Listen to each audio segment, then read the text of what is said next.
In my previous life, I donated my left kidney for Julian Rhodes, my fiance's first love. I lay on the cold hospital bed, a needle piercing my skin, anesthetic slowly flowing into my veins. I closed my eyes, imagining how grateful he would be for my sacrifice. When I woke up, my side was wrapped in thick bandages, pain lingering like a shadow. I waited for him to visit me. 3 days passed. On the 4th day, the nurse handed me a newspaper. The front page headline, Julian Rhodes, heir of the Rhodes Group, marries childhood sweetheart Madeline Stone in a grand wedding. In the photo, he held her waist, smiling brightly. She wore a white gown, beautiful like a flower. And my kidney was beating inside her body. I died in the hospital corridor, unnoticed until the janitor came to mop the floor. Only after rebirth did I realize I was just a cannon fodder supporting the great love story of the protagonists in a cheesy novel. This time, I won't be anyone's stepping stone. I will tear apart the plot myself, making those to pay dearly for my death. The familiar scene, the familiar faces. Reporters around were already impatient, some chewing gum, some playing with their phones, treating this as a routine moral spectacle. To them it was just a silly woman sacrificing an organ for love, a touching story material. Julian Rhodes stood before me, his handsome face wearing the tender expression I once believed in deeply. Lauren, he held my hand gently, his voice soft like coaxing a child. Madeline is dying. Only your kidney can save her. His palm was slightly sweaty, gripping tightly. Last life, I thought it was nervousness, now I know, it was impatience. His eyes glittered with expectation, as if my organ was a gift he deserved. You're so kind, you wouldn't let her die, right? I refuse. I pulled my hand away, my voice was icy cold. Why? That refusal dropped like a bomb on the calm lake. The crowd erupted. Reporters wildly clicked their cameras, the flashing lights hurting my eyes, but I didn't care. Lauren Mitchell, do you know what you're saying? He lowered his voice, leaning close to my ear. There are reporters here. A naked threat. As if I didn't agree, I'd be socially destroyed. May young reporter was already typing on their phone, probably crafting the headline heiress to be refuses to save, shocking truth behind the scene. At that moment, a weak voice sounded. Stop pushing. I'll do it myself. Madeline Stone was wheeled out by a nurse. Her face was pale as paper, tears in her eyes, looking pitiful. A blanket was draped over her wheelchair, as if she could leave this world any moment. I couldn't help but think, was her acting so good in the last life, or did she improve after rebirth? Lauren, it's all my fault. Don't be mad at Julian, she sobbed, tears running down her cheeks. I'm going to die now. The reporters instantly perked up, cameras aimed.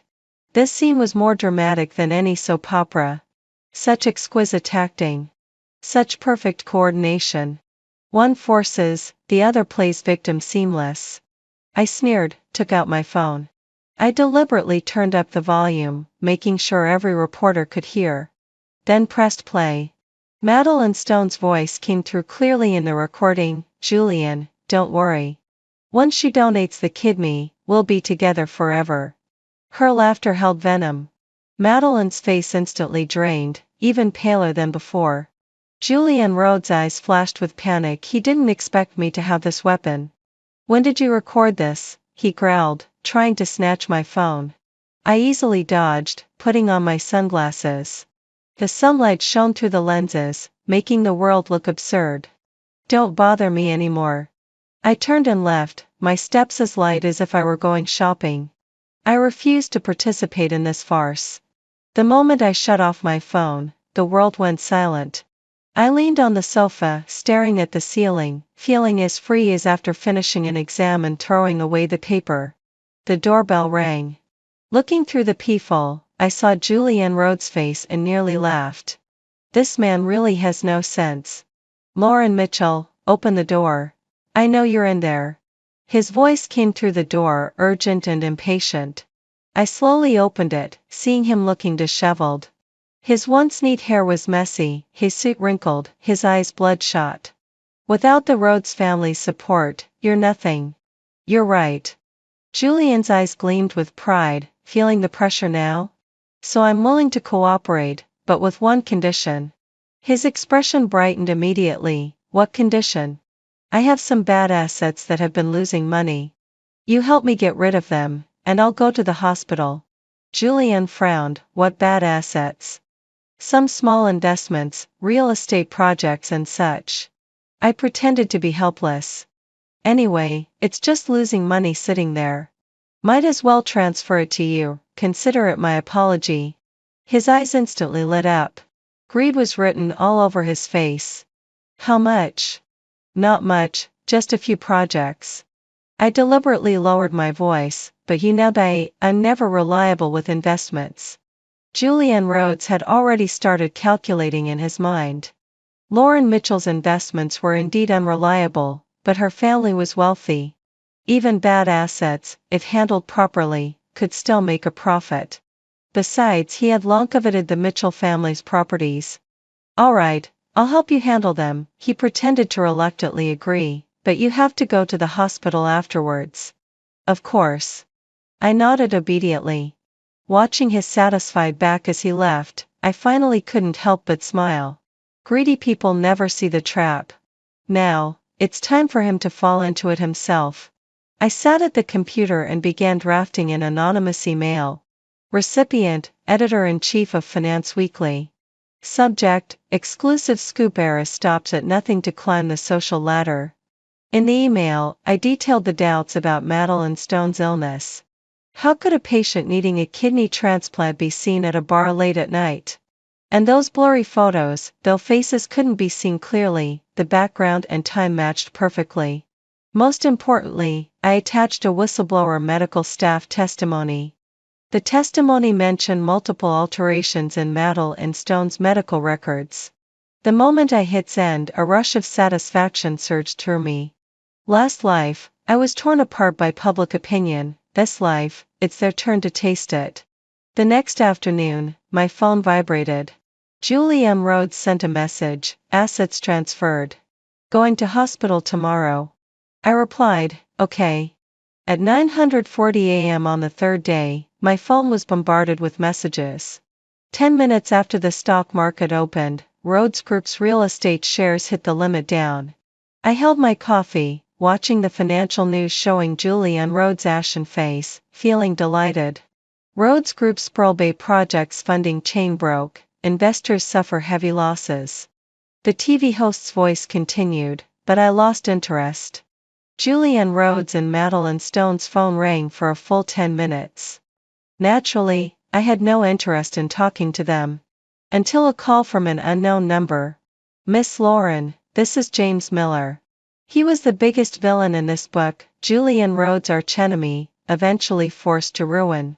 Manager Miller, calling so early, here to share some good news? 8 p.m., rooftop restaurant at the Grand Hyatt. After hanging up, I couldn't help but smile. The fish had finally bitten the hook. That evening, I arrived as promised. The stock market today was quite a show. He got straight to the point. I cut my steak, feigning ease, plenty of surprises. Depends on what Manager Miller wants. I can be your backer, but I need more internal intel on the Rhodes family. Like what? Like what secrets they want to hide. Pleasure doing business. We clinked glasses, the red wine shimmered under candlelight. Just then, my phone rang. Julian Rhodes. I put it on speaker. Lauren Mitchell, what the hell have you done to me? His voice came through furious, almost exploding. Why did the Pearl Bay project fail? Did you know all along? I looked at James Miller, who listened with keen interest. Mr. Rhodes, you say that to me, clueless figurehead. How could I possibly know your business secrets? Lauren Mitchell, don't play dumb, you must know something. Know what? My tone turned cold. I only know that you once said I had poor investment judgment, so how come now you say I knew beforehand? Silence for a few seconds on the other end. Lauren, I was wrong. Help me this once, please. So many times before, you've saved me. His voice grew low, tinged with regret. But it was too late. Julian Rhodes, do you think I'll help you again? My voice was icy cold. When you asked me to donate my kidney, did you ever think of helping me? Lauren Mitchell. Don't call my name, it's disgusting. I hung up immediately. I looked up at James Miller, who watched me quietly. No sympathy, no pity, only admiration. Good, he said, I like women with spirit. Then Manager Miller, you'd better protect me. I've made quite a few enemies. Don't worry. If anyone dares mess with me, I'll make sure they regret it. Julianne Rhodes obviously spent a lot, holding a press conference attended by 300 people. I purposely arrived half an hour late. The moment I pushed open the door, all cameras pointed at me. Julianne Rhodes on stage had already started his performance. The big screen showed a video montage. It featured a young me, delivering him midnight snacks, organizing his files, staying late at work with him. The soundtrack was a tear-jerking piano piece, edited like a romantic drama. Dear reporters, have you seen this? Julianne Rhodes pointed at the screen, his voice choking with emotion. This is my Lauren, kind, gentle, and selfless. She is willing to give up everything for me. But now. He paused, his eyes reddening. Now she's changed so much I don't even recognize her. Whispers started among the reporters in the audience. I found a seat in the back row and watched the farce with keen interest. I don't know who's been whispering in her ear to make her so cold. Julianne Rhodes' voice grew more emotional. Madeline is dying, truly dying. But she refused to save an innocent life. People in the crowd started murmuring. I heard someone say, that's really cruel, and another, love makes people blind. Seeing the effect, Julianne Rhodes pushed harder. The person I owe the most in this life is Madeline. She's had a weak constitution since childhood and suffered so much with me. Finally, we found a matching kidney, but... He wiped his eyes and put on a pained expression. I stood up and slowly walked to the front of the stage. All cameras turned to me again. I had deliberately chosen a red dress today, standing out among the sea of tears. Miss Lauren, do you have anything to say? A reporter handed me the microphone. I didn't take it but walked straight onto the stage. I took a document from my bag and connected it to the projector. Immediately, a contract appeared on the big screen. This is the asset transfer contract Mr. Julianne Rhodes signed 3 days ago. He sold several of my projects to other shareholders of the Rhodes Group at extremely low prices. The audience stirred. Julianne Rhodes' face turned pale instantly. Manager Rhodes, do you realize you're making the entire board pay for your and Miss Madeline's love affair? These projects are currently losing over 500 million yuan. And this loss has been distributed among all shareholders. The crowd erupted. Several shareholders stood up, pointing at Julianne Rhodes, demanding answers. Julianne Rhodes, what do you mean by this? You're squandering our money. This is fraud. Julianne Rhodes looked at the chaos below, completely losing control. He pointed at me and shouted, Lauren Mitchell, you think you can get away? Without me, you are nothing. Security, get her. Several guards hesitated but started walking toward me. The flashing cameras dazzled everyone's eyes. Julianne Rhodes laughed arrogantly, thinking the situation was under control. Just then, the conference hall door was flung open. A team of black-clad bodyguards stormed in like thunder, quickly clearing a path. Everyone was stunned. Then, James Miller walked in calmly. He wore a dark suit, expressionless but radiating an oppressive aura. Coming to my side, he took off his jacket and gently draped it over my shoulders. Then he pulled me into his embrace. The entire hall fell silent. He took the microphone, his voice was low but clear to all. Let me introduce you, this is my fiancée, Lauren Mitchell. His gaze swept across the crowd, finally resting on the ashen Julianne Rhodes. Manager Rhodes, I hear you've been giving my woman a hard time? Julianne Rhodes' face changed from white to blue, then purple. He stared at us in disbelief, eyes wide. His lips trembled but couldn't form a word. Shouts from shareholders and gasps from reporters mixed into a chaotic noise. And I, in James Miller's arms, finally smiled. I had waited too long for this moment. All the humiliation from my last life now transformed into sweet revenge. The chaos continued. Julian Rhodes stood frozen on stage as if struck by lightning. His eyes shifted from shock to anger, then to unbelievable jealousy. Impossible, he murmured, his voice almost drowned out by the noise. I saw his Adam's apple bobbing up and down, as if thousands of words were trapped inside. James Miller's arm wrapped around my waist, warmth radiating through the thin red dress. What's the matter, Manager Rhodes? Surprised, I deliberately raised my voice so everyone could hear. Julian Rhodes stared fixedly at James Miller's hand on my waist, fire nearly bursting from his eyes. When did you start hooking up with him? He finally found his voice, but said something so ridiculous. How laughable. In his eyes, I would forever be the puppet he controlled. Hooking up, James Miller sneered, watch your words. Reporters wildly snapped photos. This high society drama was far more exciting than they expected. I saw several financial media reporters already typing furiously on their phones. Tomorrow's headlines were about to change drastically. Julian Rhodes' suit was soaked with sweat, his image was collapsing. That always graceful and poised heir to the Rhodes Group now looked like a madman out of control. Lauren Mitchell, you can't treat me like this. He was almost begging, his voice fragile in a way I'd never heard before. Too bad it was too late. Manager Rhodes, your shareholders seem to have something to say. I smiled and gestured toward the furious men in the audience. Several major shareholders stood up, some even overturned tables. 500 million, Julian Rhodes, you screwed us over by 500 million. For that little mess of yours, you're using our money to cover the losses? I'm going to sue you for fraud. Julian Rhodes' face turned even uglier, veins bulged on his forehead. He looked at me, hatred in his eyes almost swallowing me whole.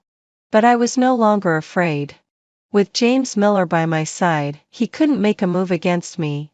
Shareholders, please don't be impatient, James Miller said calmly, perhaps the Miller Group can help solve Rhodes Group's problems.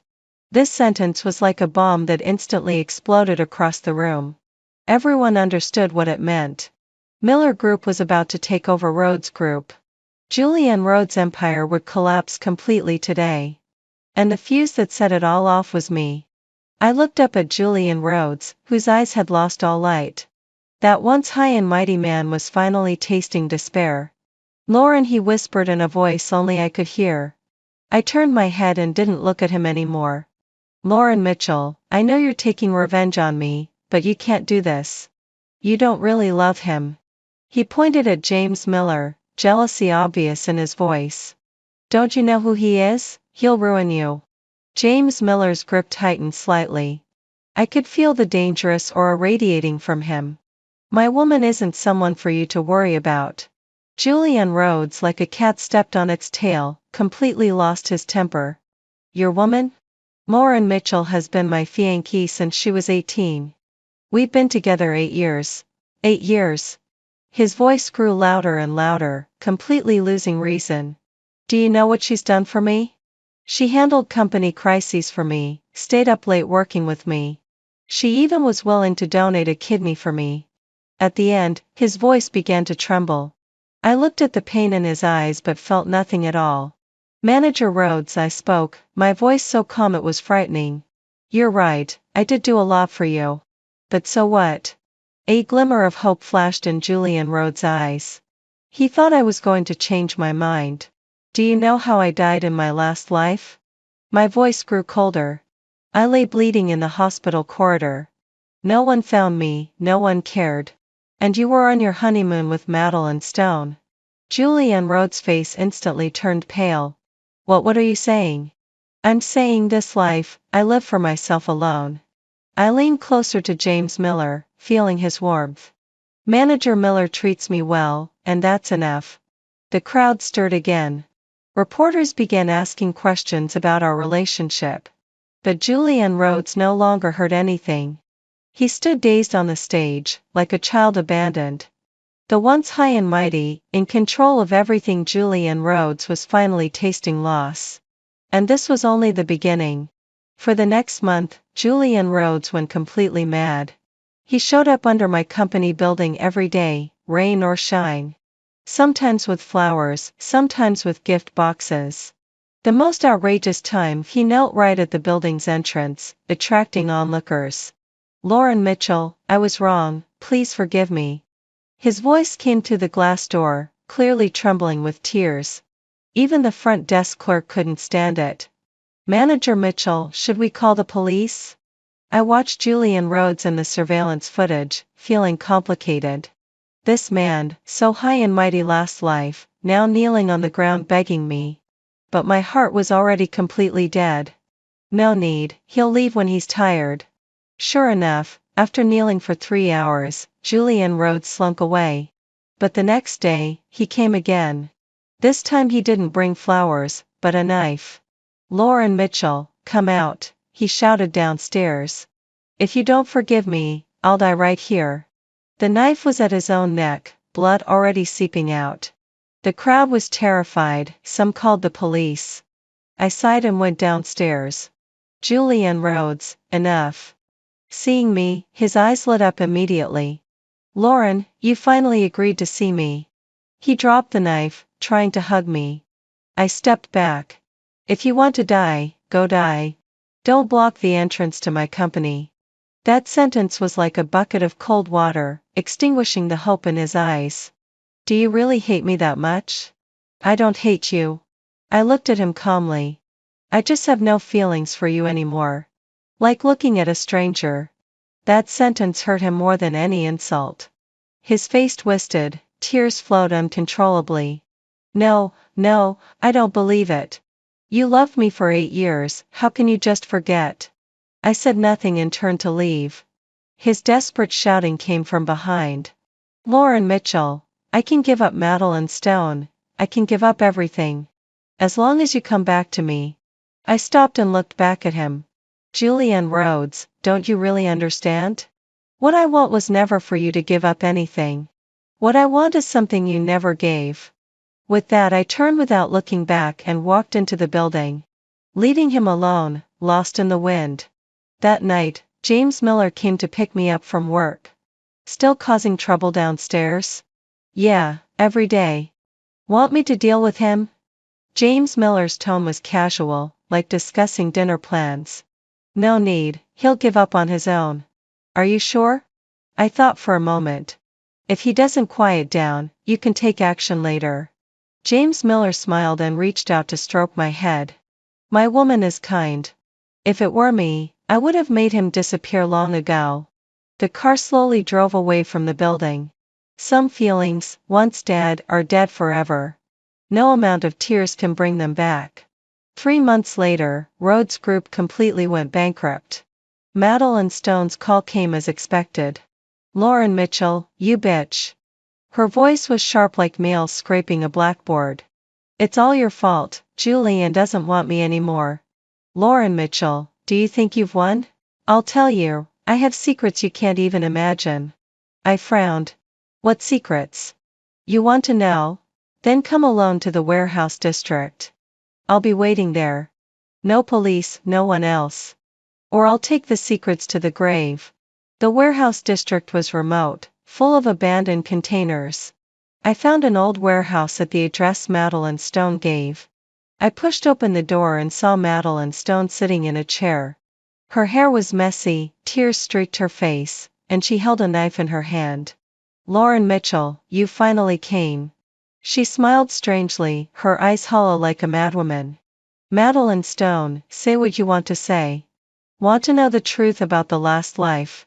She suddenly stood up, the knife glinting coldly in the light. "What truth?" "Your kidney." She laughed hysterically, tears flowing with her laughter. "You think you really saved me? You think your kidney is really inside me?" My heart skipped a beat. "What do you mean?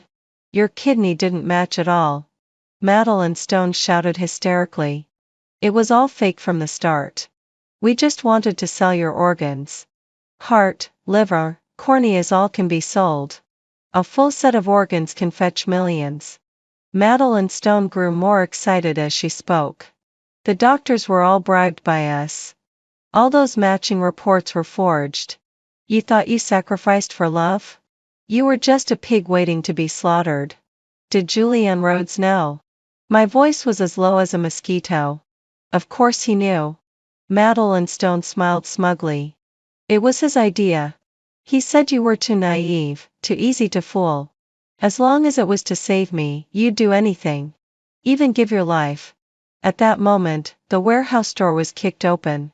Julian Rhodes rushed in, his face pale as death. Madeline, what are you saying? What am I saying?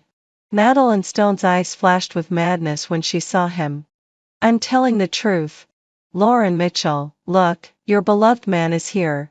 Ask him if he personally killed you in the last life. Julian Rhodes' legs buckled and he almost knelt down. No, it's not like that. I didn't know. I really thought it was to save you. You're lying. Madeline Stone raised the knife and pointed it at him. You said Lauren Mitchell was a problem. You said if she died, we could be together. You said since she loves you so much, she'd be willing to die. Julian Rhodes completely broke down. He knelt on the ground, holding his head and crying. I was wrong, I was wrong.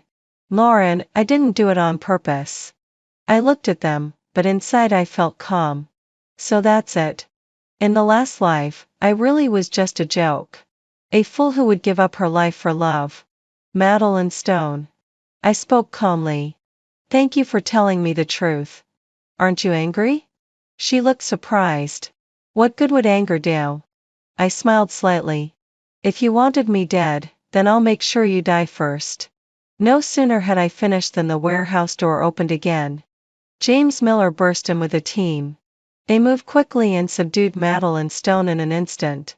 Call the police. James Miller gave a brief order. Then he walked over to me and pulled me into his arms. It's over. His voice was gentle, like soothing a frightened child. I've got you. I leaned against him, finally releasing the heavy weight in my heart. Julian Rhodes still knelt on the ground, staring at us.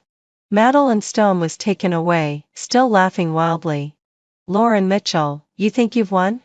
You'll always be the fool who gets used. I ignored her. Why take crazy people seriously? Julian Rhodes was charged with intentional homicide. Madeline Stone was charged with kidnapping and intentional homicide. All the doctors involved in the organ trafficking were arrested. In court, Julian Rhodes kept his head down like a soulless puppet. Madeline Stone laughed crazily, shouting, "We are true love." How ridiculous.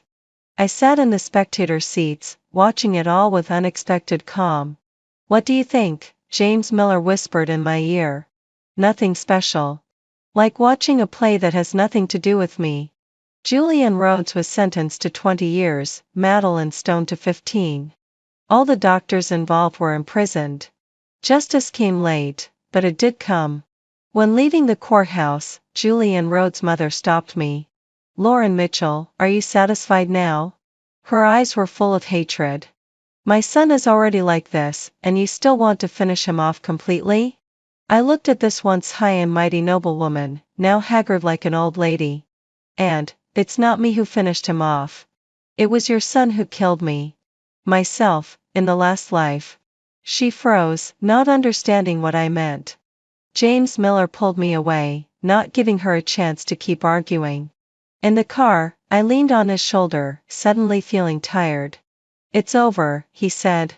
Yeah, it's over. But I knew that for me, this was only the beginning of a new life. 3 months later, I received a letter from prison. Julian Rhodes had gone mad. He curled up in the corner of his cell all day, endlessly shouting my name, saying he wanted to donate a kidney to me. The guards said he often had nightmares, waking up and banging his head against the wall. His forehead was covered with wounds. I threw the letter into the shredder. Madeline Stone wasn't doing well in prison either. I heard she was beaten and had 3 ribs broken after constantly provoking other inmates. No one pitied her. After all, evil gets its due. And I, accompanied by James Miller, finally stepped out of the shadows. I no longer had nightmares, no longer feared hospitals, and no longer dreaded love. Want to travel? One night, James Miller suddenly asked me. Where to? Anywhere you want. We went to the Maldives, Switzerland, New Zealand. In every beautiful place, I felt the beauty of life. This time I was no longer anyone's stepping stone. I was the protagonist of my own story. James Miller's company grew bigger and bigger, and my investments became increasingly successful. We became golden partners in business, soulmates in private. A year later, he proposed to me under the Eiffel Tower. No fancy words, no extravagant declarations. Just a simple, marry me. I smiled and nodded. This time, I chose the right person. The wedding was held on a sunny day. No media, no flashbulbs, only our closest friends. James Miller wore a black suit, so handsome it was impossible to look away. I wore a simple white gown, holding a bouquet of blue baby's breath. As we exchanged rings, he kissed my hand, his eyes full of deep affection. You are no one's stepping stone. You are my only dark moonlight, and the only light in my life. I smiled, but tears uncontrollably streamed down.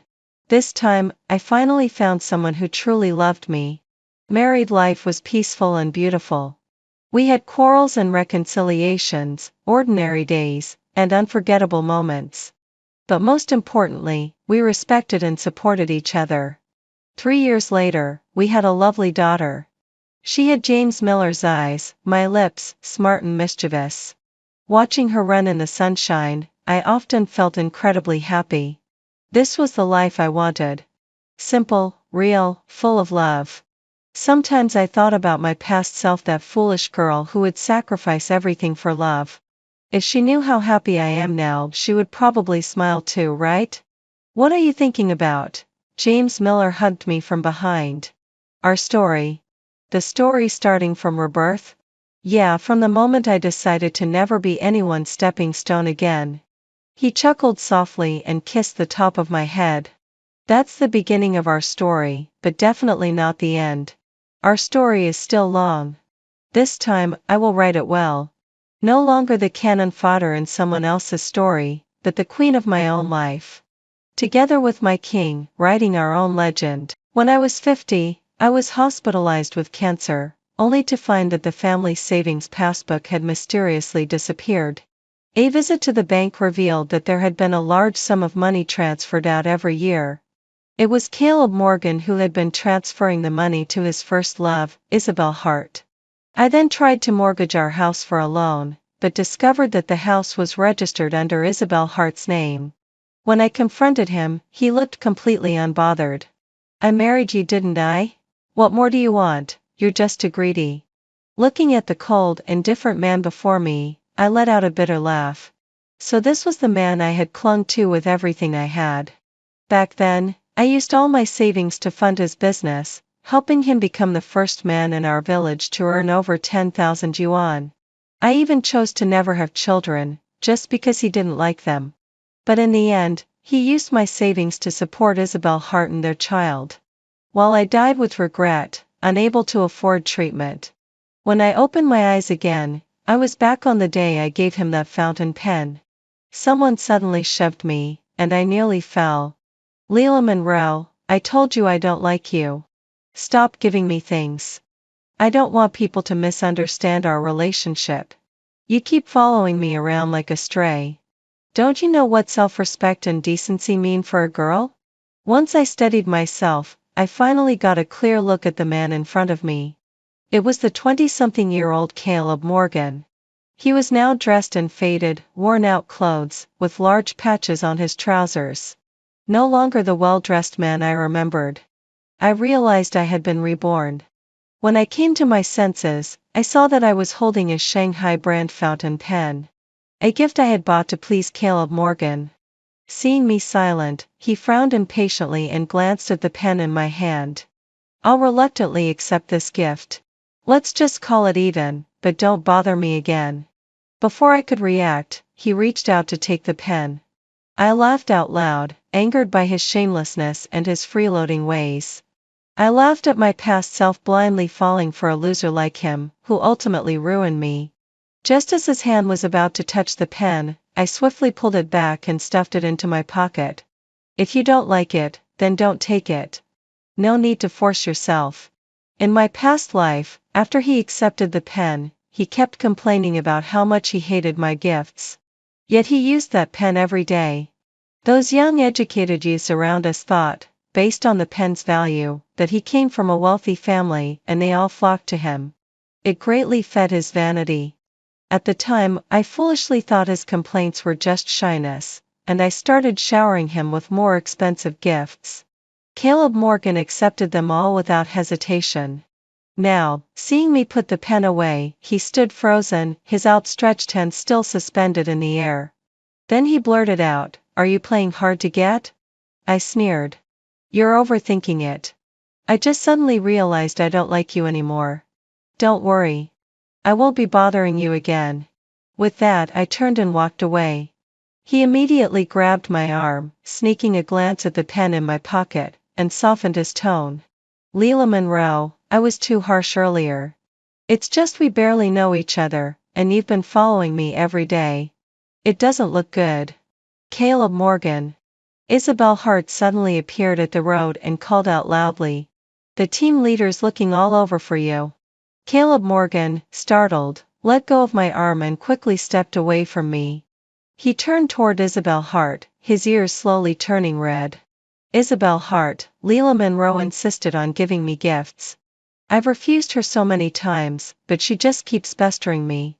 I can't get rid of her." Isabel Hart approached us and spoke gently. "Caleb Morgan, you're a man.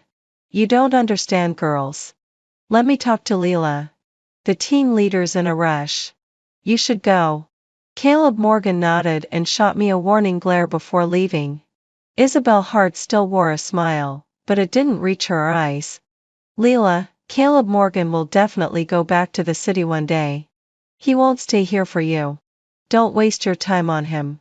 In my past life, I didn't pick up on the undertones and thought she was just kindly advising me. But this time, I wasn't so naive. I knew Caleb Morgan often sold the gifts I gave him, using the money to buy things for Isabel Hart. Isabel Hart mistook his generosity for wealth and eagerly clung to him. "Don't worry, I don't like him," I said casually, not interested in arguing, and quickly walked away. "You'd better mean that, Leila Monroe," she muttered behind my back. Back at the factory, I changed into my uniform and resumed work. But when I finished my shift, I realized the fountain pen in my pocket was gone. Amelia Cross, who worked with me, saw me rummaging through my locker and commented offhandedly, "Leila, that guy you like came looking for you this afternoon." It was Caleb Morgan. There were times when I was too busy, so I had him fetch gifts from my locker. But I didn't expect him to help himself this time. When I brought the village official to his place, he was sitting at his desk, carefully copying from a handwriting book with that fountain pen. "Caleb Morgan, we've received a report that you stole Leila Monroe's pen," the official said. Caleb Morgan looked genuinely shocked. "I didn't steal it. She insisted on giving it to me." I shifted my gaze from the pen to his face and asked calmly, "When did I give it to you?" "The pen was in the jacket in my locker. You took it without permission." Caleb Morgan froze for a second, then frowned. "So what if I rejected your confession? Is that a reason to falsely accuse me of theft?" "Don't turn your love into hate, I can't handle it." I never imagined Caleb Morgan could be this shameless. One of the village officials looked at me hesitantly. "Leila Monroe, everyone in the village knows you had feelings for Caleb Morgan. Could it be that you actually—" "Yes, in the past I made no effort to hide my love for Caleb Morgan. Everyone knew I liked him. But that didn't give him the right to steal from me." I stared at him coldly. "Caleb Morgan, what exactly is the relationship between us?" He blurted out, "Leila Monroe, I told you I don't like you." I let out a mocking laugh. "If you didn't like me, then why did you always accept my gifts, playing the victim while using everything I gave you so naturally?" As I spoke, I stepped forward and snatched the fountain pen from his hand. "If you're so clear about refusing me, then return every single gift I ever gave you. Otherwise, people will think you're just a kept man living off a woman." "You." Caleb Morgan's face turned red, then pale. He could only watch as I started collecting my gifts from his room. I had given him so many things over the past few months that I couldn't carry them all with both hands. One of the village officials had to help. Caleb Morgan came from a poor family. Most of his comfortable life in the village had been funded by me. If it hadn't been for my money, and his desire to marry into wealth, he never would have agreed to marry me in our past life. Just as I stepped out of his house, I suddenly turned back. Thinking I'd changed my mind, Caleb's eyes lit up with a flash of joy. He quickly masked it with a sigh and a put-on expression. What's the point of all this drama? Even if I've rejected you now, we can still be friends. But I walked straight past him and grabbed the chair by the desk. Your chair broke and you took one from my home. I suppose it's time you gave it back. Without another word, I turned and left. I sold all the gifts I reclaimed and added in the money I had left. It totaled exactly 1,000 yuan. This was the inheritance my parents left me before they passed. If I lived a quiet and steady life, this money would have been enough to support me for the rest of my days. But after everything I experienced in my last life, I wasn't content with simply surviving. I knew the country's economy was about to undergo a tremendous transformation. If I was brave, hardworking, and willing to take risks, I had a chance at real wealth. In my previous life, I spent all my money and energy helping Caleb Morgan become the village's first 10,000 yuan household. This time, I would stay far away from Caleb Morgan and Isabel Hart. I'd build my own business and achieve financial freedom. The next morning, I handed in my resignation at the factory. I planned to go to the city to start a business. Our village was very remote. It took 6 hours by bus to reach the city, and there were only buses on weekends. So I had to wait 3 more days before I could leave. On Wednesday night, villagers began gathering in the square with stools in hand. It was movie night in the village. I was focused on watching the film. At some point, Caleb Morgan sat down next to me and slipped a piece of candy into my hand. Still mad at me? I shot him an annoyed glare and tossed the candy back. Comrade Caleb, we're not that close. You'd better keep your distance. Wouldn't want Isabel Hart to get the wrong idea. Caleb wasn't fazed. He shamelessly leaned in closer. Leela, I know you're just being stubborn. How about this: if you buy me a Phoenix brand bicycle, I'll consider dating you. A Phoenix brand bicycle cost nearly 200 yuan. Caleb Morgan thought I was still head over heels for him. He didn't believe I had truly given up on him. He assumed I was just throwing a tantrum. That's why he dared to make such a ridiculous demand. In my past life, I gave in to his sweet talk and bought him the bicycle. But I never got to ride it. That seat on the back was always reserved for Isabel Hart. Thinking of that, I suddenly raised my voice. Comrade Caleb, I'm really not interested in you. Please stop bothering me. If you want a bicycle so badly, earn it with your own hands. Don't covet the money of a poor orphan girl. My voice completely overpowered the film's soundtrack. Everyone nearby turned their heads to watch the drama unfold. Caleb Morgan froze, humiliated and unsure what to do, his face turning bright red. Then he spotted Isabel Hart in the crowd. He stood up in panic and shouted loudly at me. Leela Monroe, stop making things up. Everyone knows you're the one who's been clinging to me like glue. Who said I wanted you to buy me a bicycle? You must have misheard. I said I was going to buy one. And you're not allowed to ride it. I sneered. Well, I'm looking forward to seeing that bicycle of yours. The crowd began murmuring. A bicycle costs almost 200 yuan. Caleb Morgan must be really capable. You don't know? I heard Caleb's family in the city is super rich. I walked away with a smile, watching his face turn darker and darker. The next day, I rallied the whole village to visit the youth camp where Caleb Morgan lived to see his new bicycle. When he saw us coming in a big crowd, he opened the door and stepped out, looking completely green in the face. After racking his brain, he finally came up with an excuse. I thought it over last night and decided not to buy a bicycle after all. I don't want to stand out. I want to share the hardships with everyone.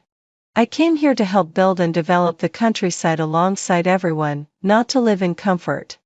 We must carry forward the spirit of hard work and perseverance in pursuit of a better future. Caleb Morgan's speech moved quite a few people, who applauded and praised his noble ideals and awareness. He then turned to me and criticized. Leela Monroe, you spend money carelessly and have completely abandoned the spirit of hard work. You don't behave like a model young person at all. I suggest you deposit your money with me so you won't fall deeper into self-indulgence and ruin yourself. I hadn't expected his possessiveness over my money to be this strong. I nodded repeatedly and praised his level of awareness. I even said the entire village should hand their money over to him so he could lead us all in eating bitterness. Some people caught on to my sarcasm and couldn't help but laugh. Caleb Morgan gritted his teeth in anger. Leela Monroe, you'll regret this. Later, I heard that Isabel Hart ignored him for days because he didn't buy the bicycle. In turn, Caleb Morgan took his frustration out on me and scowled every time he saw me. The day before I left, I went to the village shop to buy some gifts. Since my parents passed away 3 years ago, the neighbors had often invited me over for holiday meals and shared what good things they had with me, out of sympathy for my lonely situation. Before leaving, I wanted to say goodbye to them one by one. As I was walking home with my arms full of gifts, I ran into Caleb Morgan, returning from work. He thought the gifts were for him and immediately put on a cold face. Leela Monroe, don't think you can win me back with a few gifts. I won't forgive your past tantrums just because of this. I might have considered marrying you before, because you were genuinely pursuing me, but now, I'd never marry a village woman like you. I placed the gifts on the ground, reached out, and forcefully tugged at his shirt, tripping it to shreds in one motion. Clutching what was left of his clothes, Caleb Morgan shouted, Leela Monroe, what the hell are you doing in broad daylight? I let out a cold laugh. If you look down on a village woman like me, then stop wearing the clothes I made for you. I know you've always thought I was beneath you. If it weren't for all the gifts I gave you, you probably wouldn't even talk to me. You despised me from the bottom of your heart, but you loved my money. Even if you had married me, it would have only been for the money. Caleb Morgan, there are plenty of men in this world. I'm not desperate for you. But you can't keep taking advantage of me while pretending to detest me. That's not how a decent person behaves. My words hit their mark. Caleb Morgan's face turned bright red. Leela Monroe, don't talk nonsense. Who said I wanted your money? I cut him off, annoyed. I don't want to argue. You know exactly what's in your heart, and you don't need to explain it to me. I lifted my foot and walked right past him. After handing out the gifts to the neighbors, I returned home, packed my bags, and went to bed early. The next morning, I boarded the long-distance bus. As the scenery outside the window passed by, my nose tingled, and I couldn't hold back the tears that welled in my eyes. In that moment, I truly said goodbye to my former self. From now on, I would begin a brand new life. After a bumpy 6-hour journey, I finally arrived in the city center. In my past life, after the reform and opening up, there was a massive return of educated youths to the cities. I came with Caleb Morgan to build a life in the city. To support his business, I gave him everything I had. We rented a small shop and started a clothing business. There were many young people in the city, and everyone loved to dress up. From that small storefront we gradually expanded, opening more and more branches.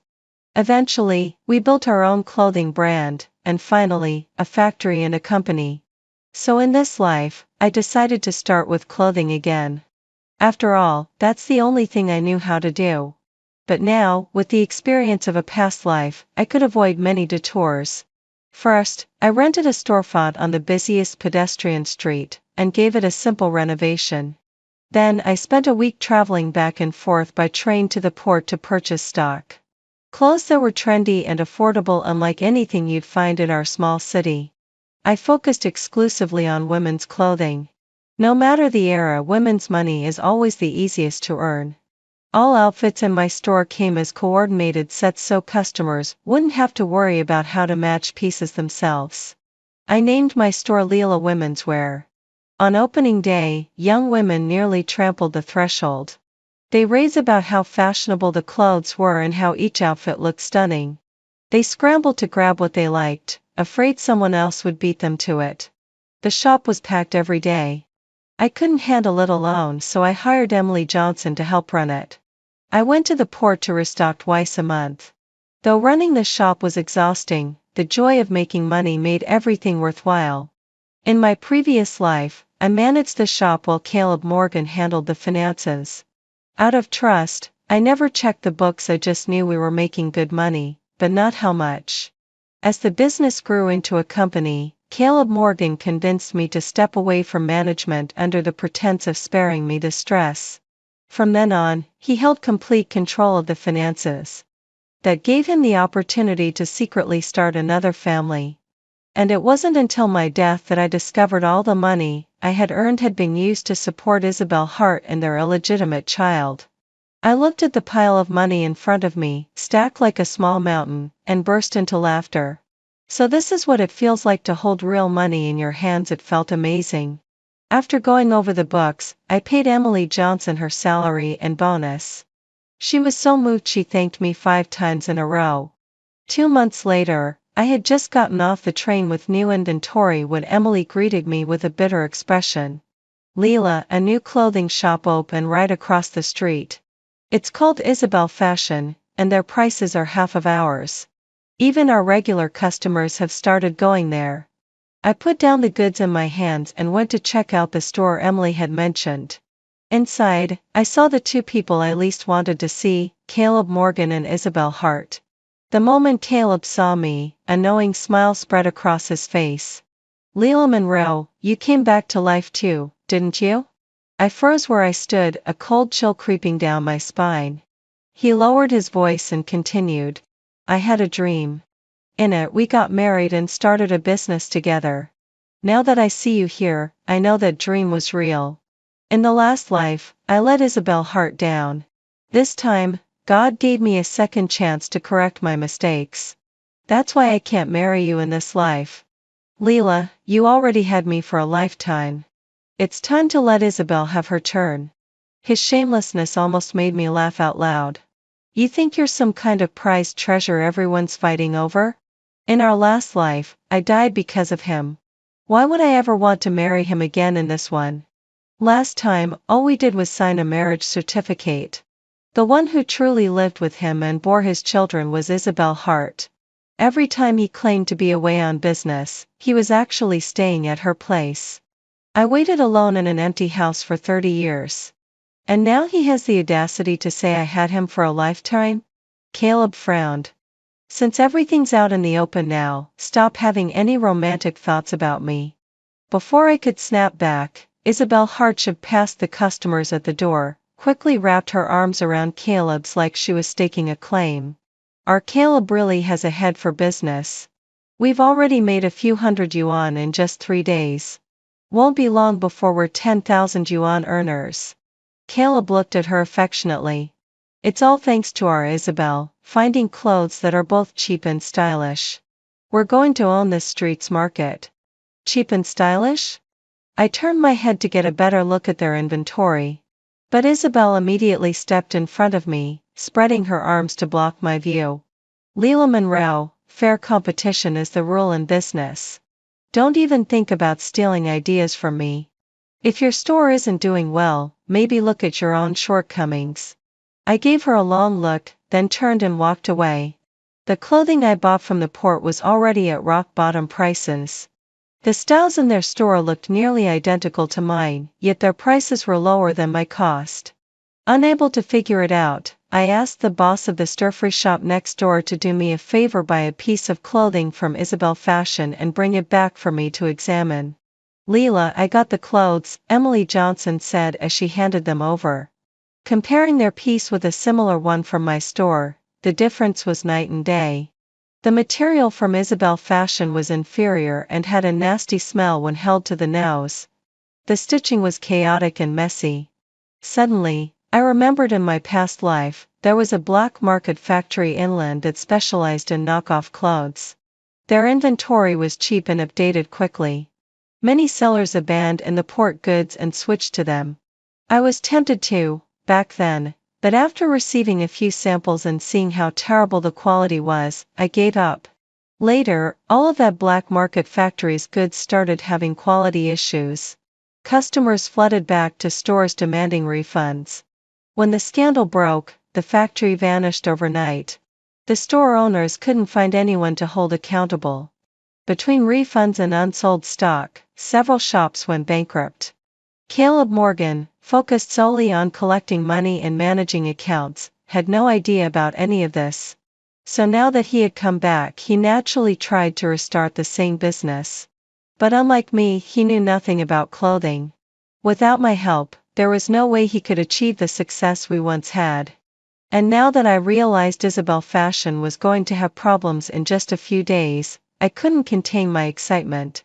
Last life, they bullied me, stole my fortune, and let me die, it read. This life, I sincerely hope they'd live in misery. Sure enough, 3 days later, Caleb Morgan and Isabel Hart were surrounded outside their shop at the crack of dawn. Customers were shouting and demanding refunds for the clothes they had bought. Emily Johnson ran back in a panic after watching the scene. Leila, something big happened. There was a fight over there, someone might have died. What? Who died? If it was that despicable couple Caleb and Isabel, I'd be thrilled, might eat and throw a celebration banquet for 3 days straight. When I rushed to the scene, most of the crowd had already dispersed. Unfortunately, no one had died. Caleb Morgan had simply cut his forehead while shielding Isabel Hart and was bleeding a little. Isabel was picking up clothes scattered all over the ground, her eyes red and swollen, clearly she'd been crying. Caleb sat nearby with his head wrapped in gauze, sighing over his account book. Isabel, where did you even get this stock from? The quality's terrible, we can't sell this anymore. We've got 800 yuan worth of inventory.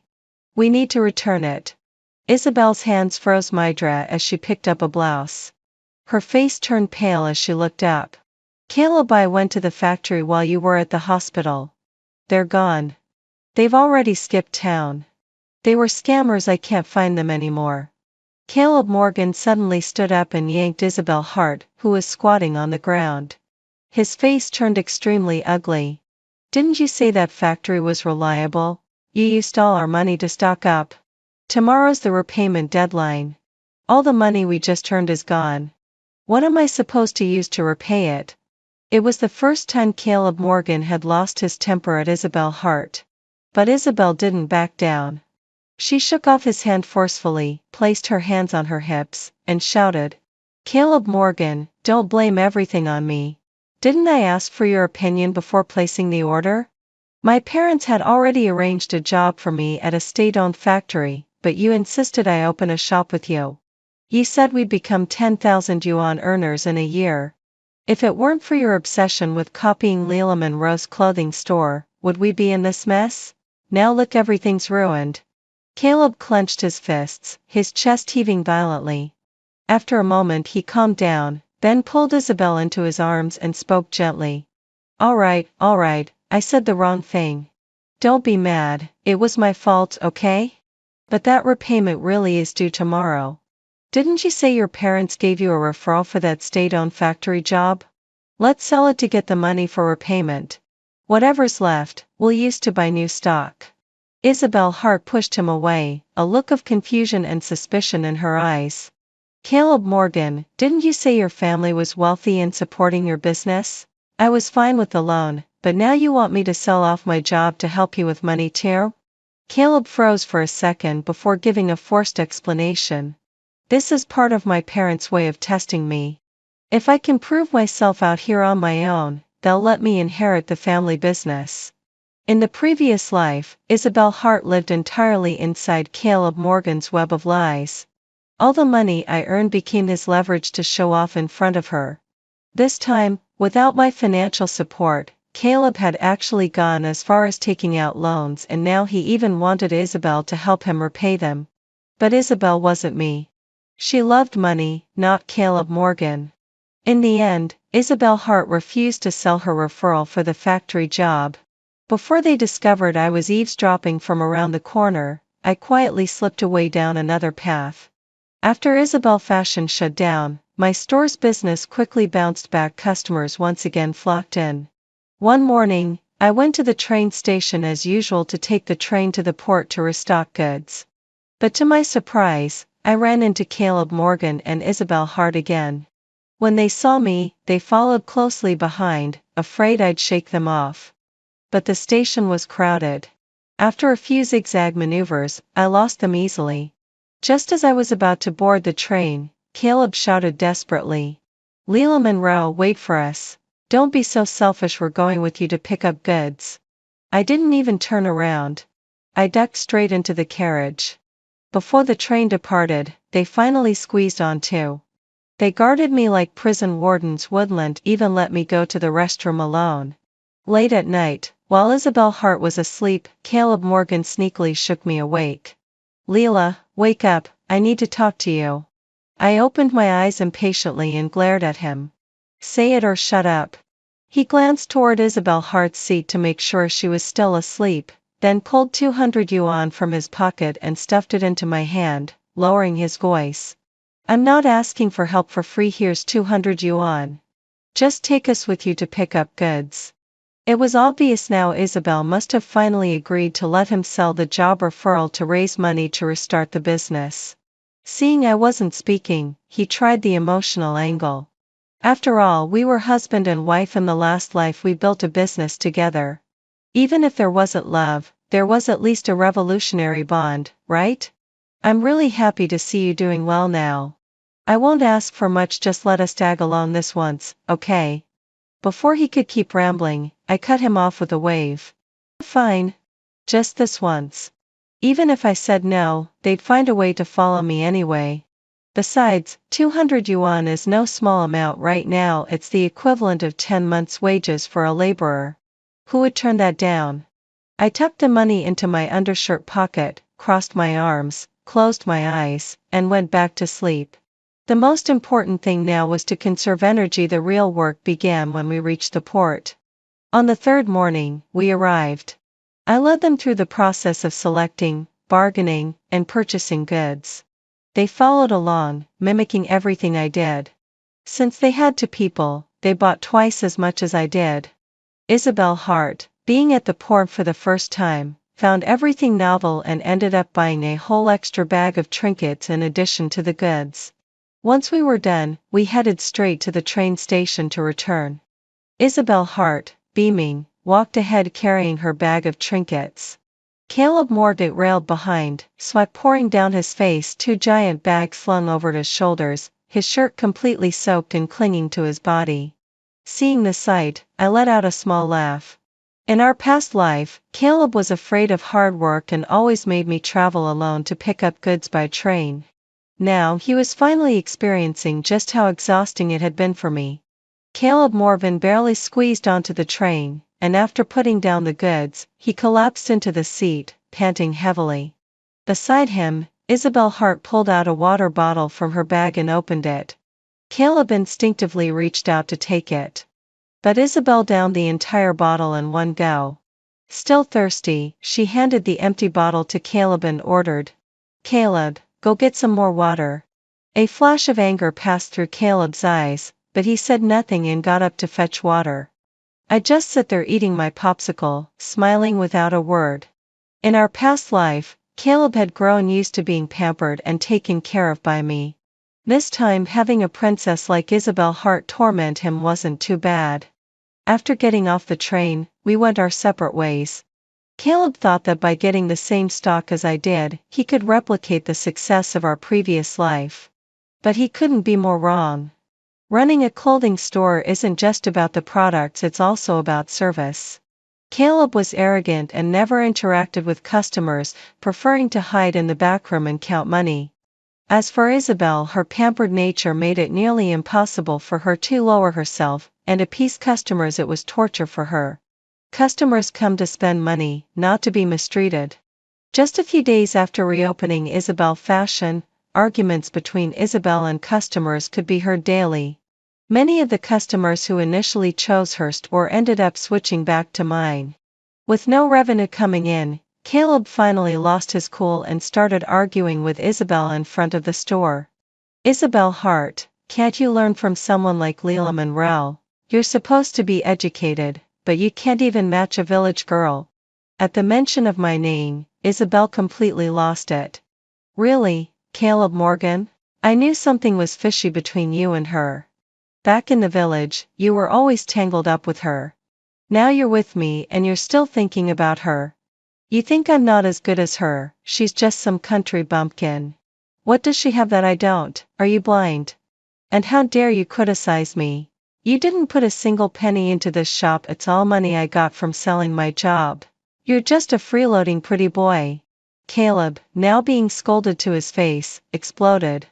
Isabel Hart, I seriously regret choosing you. You're nothing but trouble. What else can you do besides cause problems? If I had stayed with Leela Monroe, I wouldn't be suffering like this. She's way more capable than you, she could have helped me become a 10,000 yuan earner in a year. Smack. Isabel slapped Caleb hard across the face, leaving a bright red palm print. Then go find her. Why are you still clinging to me? She ran off in tears, leaving Caleb standing there stunned, getting pointed at by passersby. That evening, I was alone in my shop doing inventory with the door slightly open. Suddenly, a drunken Caleb Morgan barged in. Leela, I regret everything. Isabel Hart is just a lazy, selfish shrew, she's nothing compared to your gentle and capable nature. She's not someone you can build a life with. Let's get back together, just like last time. Let's run the business and make big money again. This time I promise I won't make any mistakes. Whether it's money or myself, everything will belong to you, okay? He reached out to cut my face. I was furious and slapped him right on the opposite cheek from where Isabel had slapped him earlier. When Caleb looked up, both sides of his face were glowing red with slap marks. Leela, if hitting me makes you feel better, go ahead. Hit me as much as you want. I'm not afraid of the pain. He stared at me with what he thought was a soulful gaze. I felt sick to my stomach. Seeing that he still wasn't thinking straight, I grabbed a nearby cup of water and splashed it in his face. Caleb Morgan, I've already made myself clear. There's no way anything's happening between us. I will not marry you. You really want to take advantage of everything, don't you? Wasn't I screwed over enough in the last life? This time, I want nothing to do with you. But he acted like he couldn't understand a word I was saying. I know you're just mad. You're jealous because I picked Isabel Hart this time, right? Don't worry, I don't like her anymore. When I still refused to agree, he just wouldn't leave. With no other choice, I called the police. They arrived quickly and took Caleb Morgan back to the station. The next morning, Isabel Hart went to bail him out. The two of them got into a huge fight at the police station, screaming and yelling at each other. Not long after, Isabel Fashion closed down and was replaced by a breakfast shop. As for where Caleb Morgan and Isabel Hart went, I didn't care in the slightest. I poured myself fully into my clothing business. That year I opened several more branches. I hired more employees, and Emily Johnson had grown so much she could now run an entire store as he became a manager. By the second year, several investors approached me. After careful selection, I partnered with one of them to open a clothing factory and create my own fashion brand, establishing a full production chain. One day, the village chief sent me a letter. After learning that I'd become an entrepreneur, the village hoped I could help with rural development. So, I returned home. As I stepped out of my car, I happened to catch sight of a wedding taking place in the village. To my surprise, the newlyweds were none other than Caleb Morgan and Isabel Hart. At the enthusiastic invitation of the village chief, I joined everyone in attending Caleb Morgan and Isabel Hart's wedding. Caleb wore a bitter smile the entire time. The village chief let out a long sigh and told me everything that had happened to the two of them over the past year. After Caleb Morgan's business failed in the city, the fellow educated youth who stayed behind introduced him to a job in the village, so he returned. As for Isabel Hart, she stayed at her parents' home after coming back, living idly for over 6 months. When her parents finally forced her to find a job, they discovered she had secretly sold the job offer letter. Enraged, they kicked her out. With nowhere else to go, Isabel ran to the village and clung to Caleb. Caleb didn't want to marry her. So Isabel got him drunk and made a huge scene at the village committee office. With no other choice, Caleb was forced to marry her. After the banquet, I personally handed my red envelope gift to Caleb Morgan. His eyes welled up with emotion. Leela, I was forced into this, you know. I raised a hand to cut him off. Caleb Morgan, you've already married Isabel Hart. Just live your life with her. The past is the past. I nodded at him, turned, and got into my car, planning to spend a night in my old house. As the car started and kicked up a cloud of dust, I saw through the rearview mirror that Isabel was glaring at me furiously, teeth clenched. That night, just as I was about to fall asleep, a man suddenly barged through the door. Why does a little lady like you need so much money? You might as well just marry me, I'll take care of you. Bathed in moonlight, the man grinned lewdly. He threw himself on me, trying to force himself on me. You're courting death. I grabbed the water cup by the bed and smashed it hard against his head. Ah! He screamed, falling to the ground and clutching his bleeding head while cursing. Damn woman, you hit that hard? The noise from my house was so loud that neighbors and village officials quickly rushed over. Seeing the commotion, the man was immediately terrified and confessed everything. It was Isabel Hart who had given him 10 yuan to attack me. She told him that if he ruined my reputation, he could marry me and eventually inherit all my assets. The village chief and officials were furious. They were terrified that I might withdraw my investment in the village. Isabel Hart, apologize right now. But instead, Isabel went berserk. Why should I apologize? Who told her to be such a slut, always seducing men? How could a woman make so much money unless she's doing something shady? If I were you, I wouldn't accept her investment. You're not afraid that dirty money will keep you up at night. The village chief kicked her to the ground. Isabel Hart, you're insane. Later, Caleb Morgan rushed over and dragged her away. Before leaving, he kept his head down, repeatedly apologizing to me. The village chief looked at me with a face full of shame. Boss Leela, we'll make sure you get justice. I waved him off. Just follow the rules and handle it properly.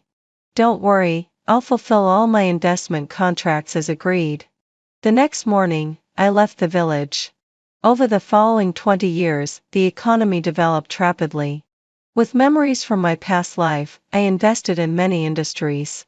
I had long surpassed the 10,000 yuan mark and achieved true financial freedom. One day, someone from the village came by to deliver local products. During our chat, he mentioned Caleb Morgan and Isabel Hart. Over the years, they constantly fought physically and verbally. Isabel had miscarried 4 or 5 times and eventually had to have her uterus removed. Last month, she was diagnosed with cancer. But after several failed businesses, Caleb was deep in debt and had no choice but to leave her at home to fend for herself. I fell silent for a long time after hearing that. Wasn't that exactly how my previous life ended? It turns out fate doesn't change, it just shifts onto someone else. Whoever marries Caleb Morgan is doomed to suffer. That day, I was in the car heading to the airport for an overseas investment project. At an intersection, I saw a middle-aged man arguing with a security guard. You think you're hot stuff just because you're a guard? I used to be the CEO of a publicly listed company. As the man turned his head, I rolled up the car window. Caleb Morgan. You're still living in a dream.